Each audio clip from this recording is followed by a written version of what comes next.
दोस्तों आज हम एक्सप्लेन करने वाले हैं हाल ही में आई हुई मूवी ज्वेलर थीफ को, जिसमें सैफ अली खान और बिलावल लीड रोल में हैं। तो चलिए अब हम कहानी को शुरुआत करते हैं। तो मूवी के शुरुआत में एक राजन नाम के गुंडे का घर को देखते हैं। राजन के घर में आज पेंटिंग का काम चल रहा होता है। तभी हम देखते हैं कि राजन के आदमी मोहन नाम के एक आदमी को पकड़ कर लाते हैं। असल में मोहन ने गलती से राजन का बैंक डिटेल इंटरपोल ऑफिसर को भेज दी थी, जिसका वजह से राजन का बैंक अकाउंट सील हो गया और गवर्नमेंट 200 करोड़ रुपया जब्त कर लिया। इस पर राजन मोहन पर भड़क जाता है और मोहन को राजन जान से ही मार डालता है। फिर थोड़ी देर के बाद राजन अपना घर पे जाता है तो वहाँ पर राजन को एक जेली नाम के लड़की मिलती है। जेनिफ्यू राजन से कहती है कि मुझे आपका पेंटिंग बहुत ही ज्यादा पसंद आया है, मैं आपका पेंटिंग को म्यूजियम में लगाऊंगा। बातों बातों में जेनिफ्यू राजन से कहती है कि मेरे म्यूजियम में एक बहुत ही महंगा डायमंड आने वाला है और उसका नाम है रेड्स। फिर राजन के मन में उस डायमंड को चुराने का मन करने लग जाता है, क्योंकि मार्केट में उस डायमंड का कीमत कम से कम 500 करोड़ प्लस होगा। इसीलिए राजन अपना एक सर्वेंट से कहता है कि चंकी से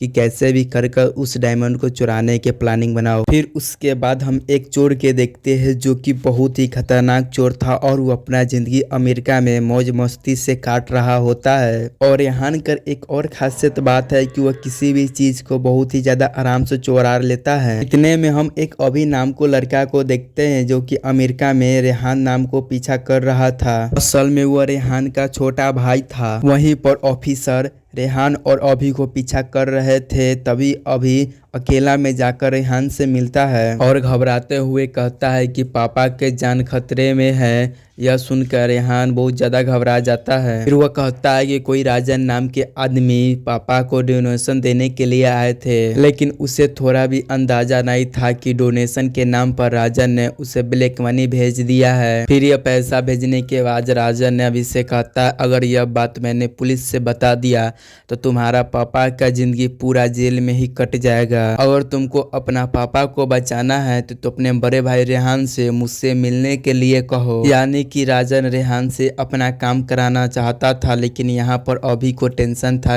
अगर उसके पापा पर चोरी के इल्जाम लगा दिया जाएगा तो उसका पापा यह सदमा बर्दाश्त नहीं कर पाएंगे। यह सब बात सुनने के बाद रेहान काफी ज्यादा इमोशनल हो जाता है, क्योंकि यहाँ पर हमें पता चलता है रेहान को 3 साल पहले ही उसको घर से निकाल दिया गया था, क्योंकि उसको पापा किसी चोर को अपना बेटा नहीं मानते थे।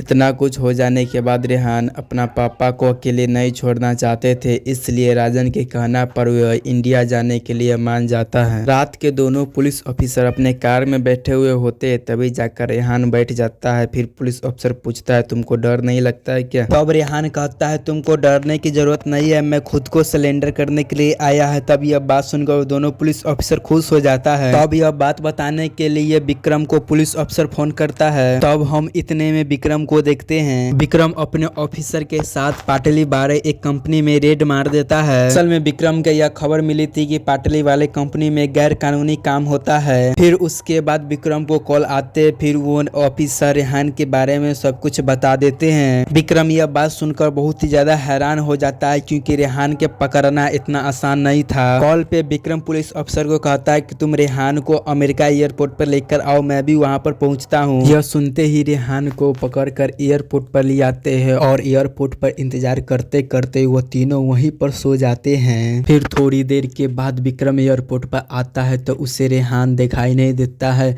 फिर विक्रम वो दोनों ऑफिसर को उठा के पूछते हैं, पर भी कुछ भी पता नहीं चल पाता है। अभी विक्रम को अपने ऑफिसर के हाथ पर कुछ पिन के निशान दिखाई देते हैं। वह पिन्स रेहान ने ही लगाया था। उस पिन्स के मदद से किसी भी इंसान को नींद आने लग जाता है, यानी कि यह रेहान के प्लान था और उन ऑफिसर के पासवर्ड पर अपना फोटो लगाकर इंडिया चले आया था। मगर अभी भी विक्रम रेहान को इंडिया आने का मतलब समझ नहीं पा रहा था। दूसरी तरफ रेहान राजन से मिलने उस उसके घर पे जाता है। तब राजन बताता है कि अफ्रीका के गामनू रेड डायमंड्स लेकर इंडिया आ रहा है और यह डायमंड इंडिया के एक म्यूजियम में रखा जाएगा। अगर तुम यह चुरा कर मेरे को दे देगा तो मैं तुम्हारे पापा पर जितना ब्लैक मनी का लगा हुआ मैं सब हटा दूंगा। इसके लिए रेहान मान जाता है, लेकिन उसका एक शर्त होता है कि उस डायमंड में आधा आधा दोनों गोटा के होगा। तो राजन के इसके अलावा दूसरा और कोई नहीं था, इसलिए यह शर्त को राजन को मानना ही पड़ेगा। और डायमंड चुराने तक सिर्फ राजन के ही घर में रुकने के लिए रेहान को कहा जाता है। फिर रात में चंकी रेहान को फोन को लेकर तोड़ देता है। वह नहीं चाहता था कि मिशन के दौरान रेहान किसी और से बात करे। और यहाँ पर पता चलता है कि रेहान अपना फोन के देने के बदले चंकी का ही फोन दे दिया था, जिस वजह से रेहान का फोन बच गया। फिर उसके बाद हम विक्रम को देखते हैं जो कि रेहान के घर तलाशी करने जा रहा था। उसके घर पर विक्रम को कुछ भी नहीं मिलता है। तभी उस समय विक्रम के मोबाइल पर रेहान का कॉल आता है। रेहान कहता है तुम मुझे कभी भी पकड़ नहीं पाओगे, लेकिन विक्रम उसे चैलेंज करता है कि वो तुम्हें कभी भी पकड़ लेगा। इतना कहने के बाद वो फोन को काट देता है। रेहान बैठा हुआ होता है, तभी उसे खिड़की से राजन का बेबी दिखाई देता है जिसका नाम फराह था। राजन अपना बेबी पर बहुत ही ज्यादा जुल्म किया करता था। अगले सुबह फराह को रेहान पेंटिंग करते हुए दिखता है। तो फिर रेहान फरहान के पास जाकर कहता है कि मैंने तुम्हें कहीं देखा लेकिन मुझे याद नहीं आ रहा है। फिर थोड़ी देर के बाद रेहान को याद आता है कि फरहाना को एक पेंटिंग एडिक्स में देखा था, लेकिन फरहाना उसे मना कर देता है कि तुम मेरे बदले किसी और को देखा होगा। यहाँ पर रेहाने को एक फ्लावर भी दिखता है जिसको खाने पर बेहोश हो सकता है। इसके बाद राजन और रेहान म्यूजियम में सिक्योरिटी को देखने आते हैं। इसके बाद रेहान को पता लगता है कि म्यूजियम में काफी ज्यादा लेजर सिक्योरिटी लगे हुए हैं और म्यूजियम को सिस्टम को रिसेट करने पर वह लेजर 5 मिनट के लिए बंद हो जाते हैं। और म्यूजियम को सिस्टम को रिसेट करने के लिए उन्हें 5 मिनट की जरूरत थी और वह 5 मिनट की जानकारी सिर्फ जेनिफर के लैपटॉप में है। साथ में डायमंड के आगे 2 कैमरा भी लगे हुए थे जो कि 5 सेकंड के लिए डायमंड तक रुकते भी थे और रेहान को कैसे भी कर 5 सेकंड के लिए उस रूम में जाना ही होगा।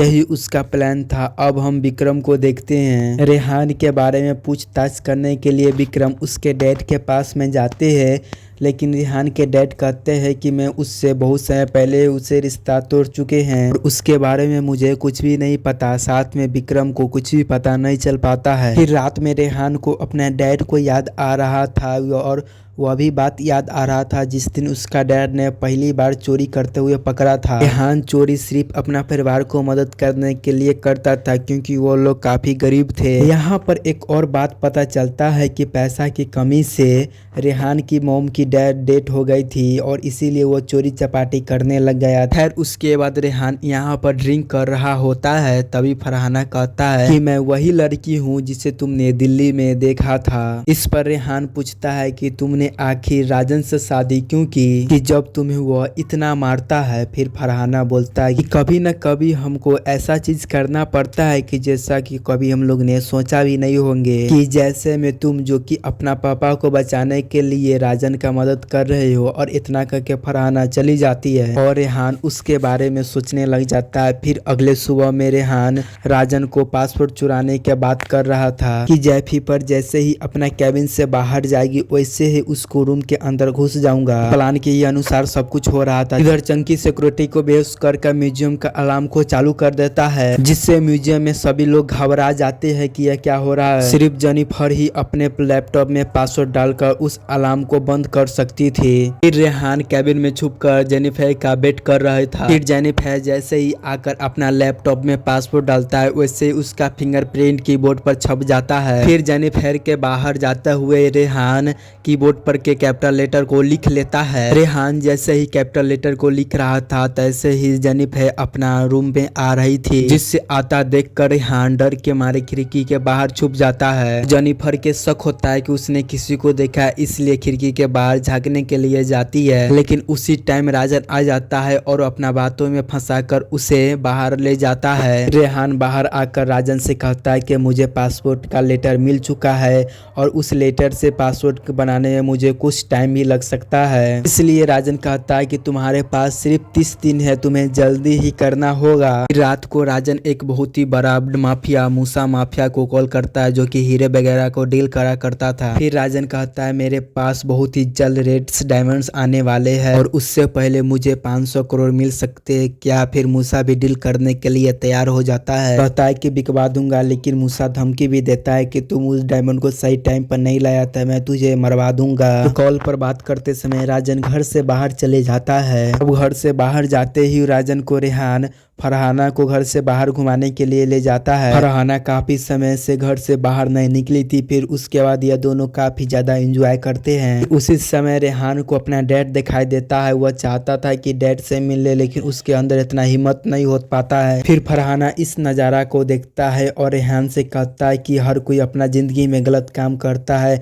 लेकिन उसको अपना मोम डैड से दिक्कत नहीं होना चाहिए, क्योंकि हर किसी के नसीब में माँ बाप नहीं होते हैं। और यह बात सुनकर रेहान को काफी ज्यादा तसल्ली मिलती है। कहता है कि मुझे तुम पसंद हो और रेड डायमंड के साथ साथ मैं तुझे भी चुरा कर ले जाऊंगा। और यह बात कहने के बाद दोनों आपस में किस करने लग जाते हैं और इसके बाद यह दोनों के लव स्टोरी चालू हो जाता है। फिर एक रात रेहान माया से मिलने के लिए होटल में जाता है और यह बात होटल का मैनेजर विक्रम को बता देता है, जिससे विक्रम जल्दी से उस होटल में रेहान को पकड़ने के लिए चले आता है। विक्रम के आने से पहले रेहान और माया वहां से भाग जाती है। फिर रूम के तलाशी लेने पर वहाँ एक चिट्ठी मिलता है और उस चिट्ठी में कुछ पासवर्ड लिखा हुआ था, जिससे विक्रम समझ जाता है कि रेहान जरूर कुछ यहाँ पर रेड डायमंड को चुराने के लिए आया है। और यह बात विक्रम जल्दी से जेनिफर को भी बता देता है और कहता है कि आप अपना पासवर्ड मत चेंज करना, क्योंकि रेहान बहुत ही ज्यादा चालाक आदमी है, उससे हमारे बारे में कुछ भी पता नहीं चलना चाहिए। और जेनिफर विक्रम को बात मानकर पासवर्ड चेंज नहीं करता और रेहान को लंगे हाथ पकड़ने की कोशिश करता। फिर रात को राजन रेहान से कहता है कि तुम्हें कैसे भी कर वो डायमंड कल मेरे लिए ला कर लाना होगा, वरना मैं तुम्हारे डैड को छोड़ूंगा नहीं। फिर रेहान अगले दिन म्यूजियम में जाने के लिए सारा प्लान बना लेता है। म्यूजियम से जाने से पहले एक सुरंग में इंटर करता है और धीरे धीरे कर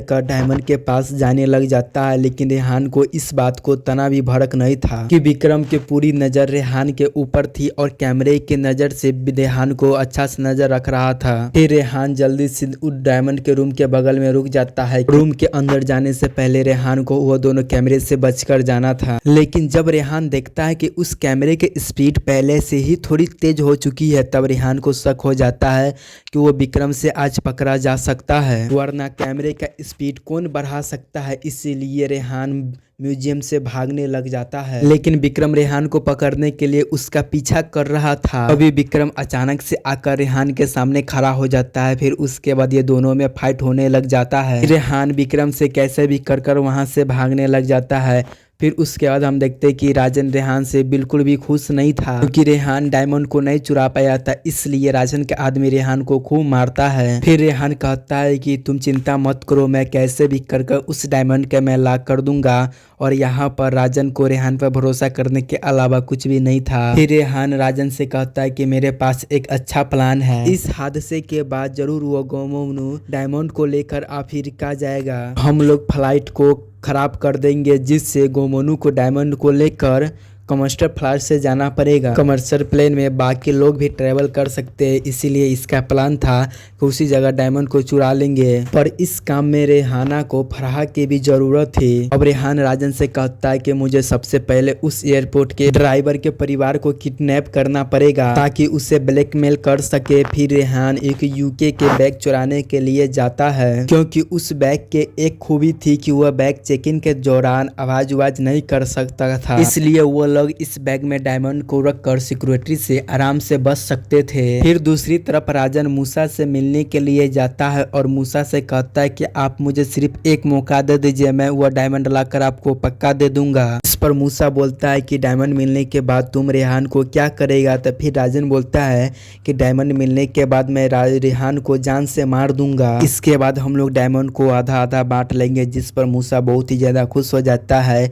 लेकिन डायमंड चुराने से पहले रेहान अपना डैड से मिलने के लिए जाता है और रेहान के डैड अभी भी उस रेहान से गुस्सा थे और उसका चेहरा भी देखना पसंद नहीं करते थे। और उनको पता नहीं था कि रेहान उन्हीं के लिए इतना बड़ा जोखिम ले रहा है। फिर विक्रम अपना पुलिस स्टेशन में बैठा हुआ होता है, तभी में से एक पुलिस कांस्टेबल बोलता है कि आज गामरू डायमंड को लेकर अफ्रीका जाने वाला है। और फिर विक्रम को पता चल जाता है कि वो लोग जरूर रास्ते में ही डायमंड को चुराने वाले हैं और इसी के दौरान वो लोग एयरपोर्ट चले जाते हैं। तभी विक्रम को समझ आ जाता है कि अभी तक जो भी कुछ हुआ था वह सब चीज रेहान को प्लान था। असल में रेहान डायमंड को म्यूजियम से बाहर निकालने की कोशिश किया था, इसीलिए वो म्यूजियम में जानबूझकर चोरी करने के लिए आए थे। लेकिन विक्रम के एयरपोर्ट से आने से पहले रेहान, राजन और अपने पूरे आदमी के साथ प्लेन में बैठ जाते हैं। पर उसी टाइम विक्रम एयर होस्टेस को रेहान को फोटो भेजकर कह देते हैं कि यह आदमी प्लेन में डायमंड चोरी करने के लिए आया है। देखने के बाद एयर होस्टेस प्लेन में सभी आदमी का चेहरा देखने लग जाते हैं, लेकिन रेहान उसी के बाद नीचे प्लेन में छुप जाता है, जिस वजह से वो रेहान को पकड़ नहीं पाते। फिर थोड़ी देर के बाद रेहान अपना सीट पर आ जाता है। थोड़ी देर के बाद रेहान एयर होस्टेस के ड्रेस पहन के गोमोनू के पास जाता है। एक टावल गोमोनू को देता है और वो टावल को सूंघते गोमोनू उसी जगह बेहोश हो जाता है। से ही माया गोमोनू और उसके बॉडीगार्ड को ही बेहोश कर देती है। थोड़ी देर के बाद गोमोनू होश में आता है। उसको पेट में अचानक से बहुत ज्यादा दर्द हो रहा था। गोमोनू की हालत ऐसा देखते हुए एयर होस्टेस भागते हुए आती है और सभी पैसेंजर से पूछने लग जाता है कि इसमें से कोई डॉक्टर है क्या। फिर उसके बाद रेहान कहता है हाँ मैं डॉक्टर हूँ और गोमोनू के देखता है और एयर होस्टेस से कहता है कि मुझे जल्दी से गोमोनू को हॉस्पिटल में ले जाना पड़ेगा वरना वो मर जाएगा। जिस पर पायलट कहता है कि 20 मिनट के बाद इस्तानबुल आने वाला है और मैं उसी जगह फ्लाइट को लैंड कर दूंगा। वहाँ विक्रम भी एक प्राइवेट जेट से उसका पीछा कर रहा था। फिर विक्रम को पता चलता है कि वह इस्तानबुल उतरेंगे तो विक्रम पहले ही इस्तानबुल चले जाता है। फिर धीरे धीरे गोमोनू की हालत और भी ज्यादा खराब हो रहा था। फिर रेहान पायलट के पास में जाता है और उससे कहने लग जाता है कि हम लोगों ने तुम्हारा पूरा फैमिली को किडनैप किया है और उसको वीडियो दिखाने लग जाता है, जिसे देखकर पायलट बहुत ही ज्यादा डर जाता है। फिर रेहान कहने लग जाता है कि तुम्हें इस्तानबुल से पहले बीचों बीच एक जंगल में प्लेन को उतारना पड़ेगा, तो हम लोग तुम्हारे परिवार को मार देंगे। उसके बाद पायलट का भी कोई चारा नहीं था, वो वैसा ही करता है। दूसरी तरफ विक्रम प्लेन का इंतजार कर रहा था, लेकिन वह इस्तानबुल के जंगल में जाते हुए देखकर विक्रम प्लेन को पीछा करने लग जाता है। यहाँ हमें पता चलता है कि मूसा पहले से ही उस जंगल में उसका इंतजार कर रहा होता है। फिर प्लेन में के एक आदमी पुलिस को यह बात बताने जा रहा था, लेकिन उसको बताने से पहले राजन उसको मुंह बंद कर मार देता है। रेहान उस डायमंड में रखा हुआ लॉक को खोल रहा था, लेकिन गोमोनी का बॉडीगार्ड उस पर हमला कर देता है। फिर वो बॉडीगार्ड उन दोनों के बहुत मारता है, लेकिन फिर रेहान और राजन एक होके वो बॉडीगार्ड को जान से ही मार डालता है। फिर रेहान कैसे भी कर उस लॉकेट को खोल लेता है, लेकिन अभी भी राव उसी के पास ही था। फिर पायलट भी किसी भी तरह कर उस जंगल में इस प्लेन को लैंड करवा देता है। फिर वो लोग डायमंड को लेकर सुरंग के रास्ते से वहां से भाग जाते हैं। फिर पुलिस वाला चाह कर भी उन दोनों को पकड़ नहीं पाते हैं। फिर राजन उस डायमंड को लेकर मूसा को बेचने के लिए भी दे देता है। फिर आखिरी बार फरहान रेहान से मिलने के लिए जाता है। फिर रेहान कहता है कि मैंने तुमसे वादा किया था ना कि मैं तुझे लेकर जाऊंगा। इस पर फरहाना इसके साथ चलने के लिए मान जाती थी क्योंकि उससे प्यार करती थी। फिर इसके बाद रेहान सबसे पहले राजन के पास जाता है और वह पापा से पूरा ब्लैक मनी को हटवा देता है। फिर रेहान राजन से अपना हिस्सा मांगता है तो राजन कहता है कि तुम्हारा इसमें कोई भी हिस्सा नहीं है और यह जिंदगी तुम्हारा लास्ट दिन है। यहाँ राजन रेहान को जहर देकर मारने वाला था और उससे पहले रेहान राजन को एक आदमी को जहर देकर मार देता है और साथ में यह भी कहता है कि मैंने ही पाटलीवाला को विक्रम से कहकर अरेस्ट करवाया था और जो तुमने मूसा को डायमंड दिया है ना वो नकली डायमंड है, क्योंकि वो रेहान पहले ही असली डायमंड बैग में छुपा कर रख लिया था। क्योंकि रेहान राजन को अच्छा से जानता था। यह बात सुनने के बाद राजन और रेहान में लड़ाई शुरू हो जाता है। फिर यह दोनों एक दूसरे को खूब मारता है। फिर आखिर में रेहान राजन को मार मार कर अधूरा कर देता है। फिर वह राजन के बांधने के बाद घर का सिलेंडर खोलकर वह वहां से चले जाता है। जब मूसा को पता चलता है कि यह डायमंड नकली है तब मूसा गुस्से में राजन को मारने के लिए घर पे आता है। तब मूसा देखता है राजन को बंद बंधे हुए तो मूसा कहता है तूने जो मेरे को डायमंड नकली दिया है। यहाँ पर राजन जानता था कि मूसा उसको नहीं छोड़ने वाला है। फिर राजन जानबूझकर यहाँ पर आग लगा देता है और गैस लीक होने के वजह से वहाँ पर बहुत बड़ा ब्लास्ट होता है जिसमें मूसा और राजन दोनों ही मर जाता है। फिर उसके बाद न्यूज में दिखाया जाता है कि राजन एक बहुत ही बड़ा गुंडा था और उसके घर में गैस लीक हो जाने के कारण वो मर गया और उसके साथ साथ एक मूसा भी गैंगस्टर मर गया। यह सुनने के बाद रेहान के डैड काफी ज्यादा हैरान हो जाता है। इतने में अभी अपना डैड से आकर कहते हैं कि पापा भैया मेरे लिए बहुत ही ज्यादा मदद किए हैं और अपना पापा का पूरा सच्चाई बात बता देते हैं। इधर रेहान और फरहाना अपनी जिंदगी काफी खुशी खुशी बिताने लग जाते हैं और यही विक्रम दूसरी तरफ रेहान को पकड़ने की कोशिश कर रहा था क्योंकि रेहान कभी भी किसी का हाथ नहीं आता है। और इसी के साथ यह मूवी यहाँ पर खत्म हो जाती है। दोस्तों आपको यह मूवी कैसा लगा हमको कमेंट करके जरूर बता दीजिएगा। जय हिंद जय भारत।